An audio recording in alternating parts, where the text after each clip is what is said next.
Hello friends, मैं मेहर अब्रार। मैंने medical की प्रिपरेशन के लिए 1 year regular medical batch join किया है मुजफ्फरपुर सेंटर पे आकाश बाजिश में। मेरे पापा जो है वो बिजनेसमैन है, मेरी मम्मी हाउसवाइफ है और मेरा भाई इंजीनियरिंग की प्रिपरेशन कर रहा है यहीं आकाश बाजिश में, और मेरी बहन भी मेडिकल की प्रिपरेशन कर रही है मेरे साथ यहीं आकाश बाजिश में। When I was primary school, उस वक्त मुझे ऐसा लगा कि डॉक्टर से काफ़ी अट्रैक्टेड थी मैं। उन प्रोफेशंस को देखकर बहुत ही अटैचमेंट फील आता था। तो जब 10th का एग्ज़ाम हुआ तो 10th के एग्ज़ाम के ओवर होने के बाद मैंने डिसाइड किया कि मैं मेडिकल लाइन में ही जाऊंगी, मैं मेडिकल फील्ड को ही ज्वाइन करूंगी। तो इसलिए मैंने नीट की प्रिपरेशन के लिए अपना डिसीज़न बना लिया था उसी वक्त। और ये मेरे मम्मी पापा का भी सपना बन गया उस वक्त, क्योंकि मेरी मम्मी जो थी वो बचपन से ही चाहती थी कि एक अच्छे पोस्ट पे जाऊँ, अच्छे पोस्ट पे उनको देखना उनको खुशी मिलेगा, क्योंकि हर एक पेरेंट्स चाहते हैं कि उनका बच्चा एक अच्छे जगह पे वो अच्छी पोस्ट पे हो। तो इसलिए मुझे उनके लिए भी करना है और ये मेरा खुद का भी ड्रीम है कि मैं एक अच्छी डॉक्टर बनूँ। आकाश बाजिश, जब मैं पिछले साल नीट का एग्ज़ाम दी थी तो उस वक्त मेरे भाई बहन यहाँ ऑलरेडी पढ़ रहे थे, तो यहाँ का टेस्ट मैं देखती थी। उस टेस्ट से काफ़ी अटैचमेंट लगा कि बहुत ही NCERT बेस्ड पेपर होता था और फैकल्टीज़ के बारे में भी मेरे भाई बहन बोलते थे, तो मुझे काफ़ी अच्छा लगा। तो इसलिए मैंने सोचा कि उस वक्त मेरा नहीं हुआ सिलेक्शन, तो मैंने सोचा कि मैं आकाश बाजिश ही ज्वाइन करूँगी, क्योंकि इसका टेस्ट का जो पैटर्न है वो बहुत ही अच्छा है। और इसके साथ साथ मैं ये भी कहना चाहूँगी कि यहाँ का रिज़ल्ट जो है वो बहुत ही अच्छा रहता है, तो इसलिए भी मैं आकाश बाजिश ज्वाइन करना चाहती हूँ। और रिज़ल्ट अच्छे रहने के साथ साथ यहाँ मुजफ्फरपुर में भी इसका सेंटर है और पास था, मैं यहाँ की लोकलाइट्स हूँ, तो मैं यहाँ आराम से आ जा सकती थी, इसलिए मैंने इस सेंटर को ज्वाइन किया, आकाश बाजिश को ज्वाइन किया। जब मैंने 2022 में प्रिपरेशन स्टार्ट करी तो उस वक्त मैंने सोच लिया कि इस साल मैं पूरा कंसिस्टेंट रहूँगी। हर एक दिन जो भी टॉपिक मेरे वीक है मैं उसको क्लियर करूँगी और टीचर से उस डाउट्स को क्लियर करूँगी, और जो भी टेस्ट वगैरह है वो सारे रेगुलर मैं देती रहूँगी, एक भी टेस्ट मैं स्किप नहीं करती थी। और हर एक टेस्ट में जो भी मेरी मिस्टेक्स होते थे उसको मैं एनालाइज करती थी और फिर सर से जो भी डाउट्स होते थे ज़्यादा फैकल्टी से मैं क्लियर करती थी उसको।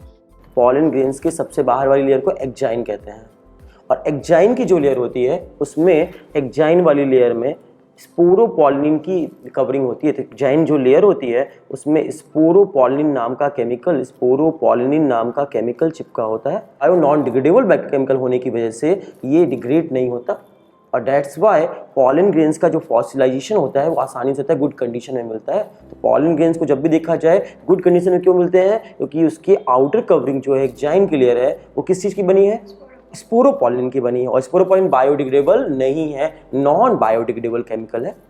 सबसे ज़्यादा हेल्पफुल हुआ जो NCERT है, NCERT की लाइन है, क्योंकि टेस्ट में जो है वो NCERT की लाइन से ही क्वेश्चंस आते थे, तो इसलिए NCERT को ही मतलब मैंने अपना बेस बनाया और NCERT को ही क्लियर करना शुरू किया। हर एक लाइन को समझना शुरू किया मैंने, और NCERT धीरे धीरे मुझे समझ आने लगी, हर एक लाइन का मतलब, हर एक लाइन का इम्पोर्टेंस समझ में आने लगा।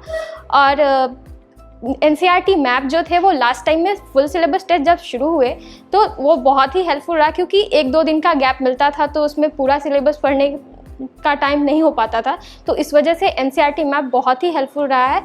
चारों सब्जेक्ट में NCERT मैप्स बहुत ही हेल्पफुल है। हर एक लाइन जो है वो क्वेश्चन जैसे आते हैं वहाँ वो सारे इंपॉर्टेंट क्वेश्चन NCERT मैप्स में होते हैं, तो वो बहुत ही हेल्पफुल रहा।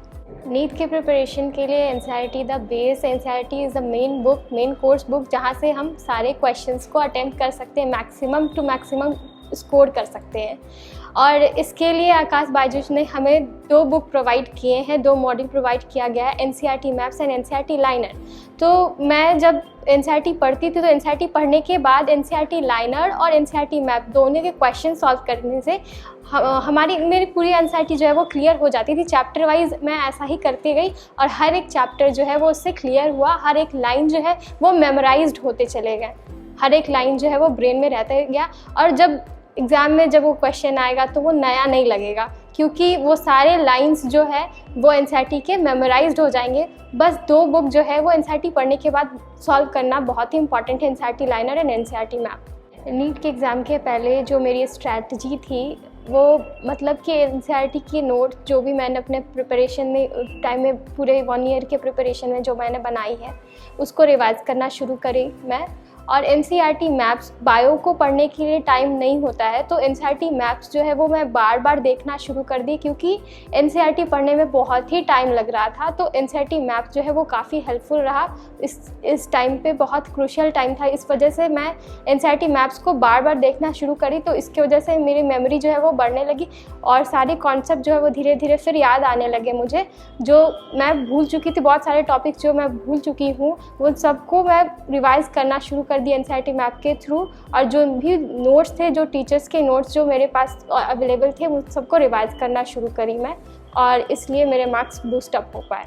मेरा जो मेन मोटिव था नीट प्रिपरेशन के टाइम में कि डिस्ट्रैक्शन नहीं होना चाहिए, तो डिस्ट्रैक्शन अवॉइड करने के लिए मैंने जो सिमलेस डिवाइस है वो अपने पास रखा मैंने, कि जब मुझे पढ़ने का मन नहीं करता था तो ऑब्वियसली उस समय स्टूडेंट्स डिस्ट्रैक्ट होंगे, तो डिस्ट्रैक्शन को अवॉइड करने के लिए मैं म्यूज़िक सुन लिया करती थी, और थोड़ी बहुत मैं गाना भी गाती हूँ, तो मैं थोड़ी बहुत सिंगिंग भी कर लिया करती थी, और तब क्वेश्चन बनाना बैठती थी तो काफ़ी लाइट फील होता था, तो ऐसे डिस्ट्रैक्शन अवॉइड हो जाता था। डिस्ट्रैक्शन के लिए ये बेस्ट मेथड मुझे लगा, और बाकी डिफरेंट स्टूडेंट के लिए डिफरेंट स्ट्रैटेजीज़ होते हैं डिस्ट्रैक्शन अवॉइड करने के लिए। तो ये मैं करती थी अपने टाइम में प्रिपरेशन के लिए, कि इससे डिस्ट्रैक्शन अवॉइड हो जाते थे मेरे। एंड यूट्यूब जो है वो मेरे लिए डिस्ट्रैक्शन था, क्योंकि यूट्यूब अगर मैं देखने लग जाती थी तो 10 to 15 मिनट्स क्रॉस कर जाते थे, तो इसलिए मैं यूट्यूब को डिसेबल कर दी, और यूट्यूब को डिसेबल करने के बाद मेरी प्रिपरेशन काफ़ी इन्हांस हो गई। उसके बाद मैं खुद से सिंगिंग करती थी, गाना गाती थी, गाना सुनती थी, बस इतना ही, और क्वेश्चन सॉल्व करने टाइम में भी म्यूज़िक ऑन करके रखती थी, तो लाइट फील होता था। जब मैं यहाँ प्रिपरेशन करने आई थी तो मेरे अंदर कॉन्फिडेंस बिल्कुल कम था, और उससे पहले भी मैं प्रिपरेशन की थी तो मैं फेल हो गई थी। उस वक्त बहुत काफ़ी स्ट्रेस रहती थी, क्योंकि उस वक्त घर पे प्रिपरेशन करना बहुत ही डिफ़िकल्ट होता था। यहाँ आने के बाद काफ़ी लाइट फील होने लगा। टीचर्स ने काफ़ी हेल्प किया कॉन्फिडेंस गेन करने में, बूस्टअप करने में, तो कॉन्फिडेंस गेन हुआ धीरे धीरे, और टेस्ट जो है वो काफ़ी ईजी लगने लगा, कि टेस्ट में हर एक कॉन्सेप्ट जो है वो टीचर्स हेल्प करते थे, ईज़िली रेक्टिफाई करते थे हमारे एरर्स, तो बहुत ही अच्छा लगा कि टीचर्स काफ़ी सपोर्टिव है, गाइडिंग है। तो इसलिए मेरे प्रिपरेशन में काफ़ी लाइट फील हुआ मुझे, और धीरे धीरे करके कॉन्फिडेंस गेन किया मैंने, और कॉन्सेप्ट को धीरे धीरे बिल्डअप किया और यहाँ तक पहुँची। मैं यही कहना चाहूँगी अपने जूनियर से कि जो भी कंसिस्टेंसी जो स्टार्टिंग में जो मेंटेन करते हैं स्टूडेंट्स, वो लास्ट तक मेंटेन करेंगे तो जाकर सक्सेस मिलेगी। और एनसीईआरटी को फॉलो करना है, क्योंकि बहुत बच्चे होते हैं कि डिस्ट्रैक्ट हो जाते हैं कि एनसीईआरटी से बाहर पढ़ने से ही क्लैरिटी आएगा, कॉन्सेप्ट आएगा, लेकिन ऐसा नहीं है। एनसीईआरटी की हर एक लाइन इंपॉर्टेंट होती है, उसको समझना इंपॉर्टेंट है, तो एनसीईआरटी पर ही फोकस रहना चाहिए और हर एक क्वेश्चंस को एनालाइज करना है। और बहुत बच्चे ऐसे होते हैं कि लास्ट के टेस्ट में मार्क्स नहीं आते होते तो टेस्ट स्किप करना शुरू कर देते हैं, वो नहीं करना चाहिए। टेस्ट में चाहे जितने भी नंबर आए, वहाँ फाइनल एग्जाम के लिए पढ़ना चाहिए, जो मेन एग्जाम है उसके लिए एनालाइज करना चाहिए, हर एक मिस्टेक्स को एनालाइज करते चलना चाहिए, और हर एक टेस्ट देना चाहिए, स्किप नहीं करना चाहिए। All the best NEET aspirants, thank you.